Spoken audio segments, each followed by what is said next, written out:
What's up guys, and welcome to the video. So today's video topic is, should you get a warehouse? Now, this is obviously very dependent on you, your income, your job, you have children, all that stuff.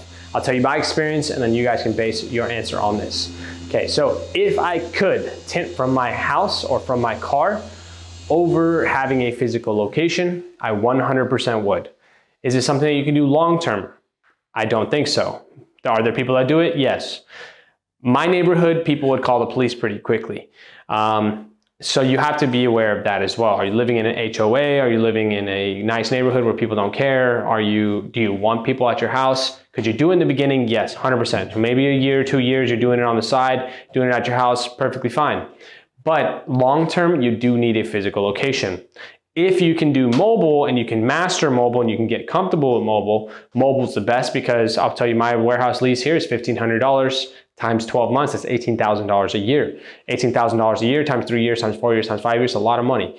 Okay, also the winters are very slow. So if you're mobile, you have a large area you can work in. For example, I have 200,000 people in this local area, or 300,000. If I was to do mobile, I would now have like 10 million. So the opportunity for work in the winter, if you're willing to drive, is a lot better.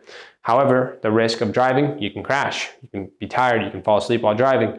The risk of being at your house, people could know where you live, they could rob you if you have a lot of cash on you all the time, all that stuff. Or it's just uncomfortable to have people know where you live. So is there a benefit to a warehouse? 100%. Are there benefits to working from home and working from mobile? Yes, but it's really dependent on you. Another thing with having a warehouse is you have to make sure the zoning is properly set up for a warehouse. Zoning means I can't just put a soccer field in the middle of this warehouse and open a business. The city does not allow that. So you have to make sure that wherever you're renting, it is zoned for automotive use, which a lot of automotive uses can be pretty high, or people don't want to rent to automotive uses because they put us in the category of like mechanics and people who destroy buildings.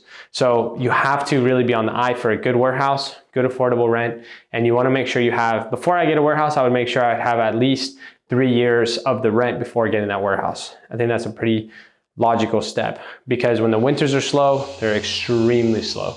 So you want to make sure you have 6 months of savings all the time. Okay guys, so that's it for should you get a warehouse. Hope to see you guys in the next video.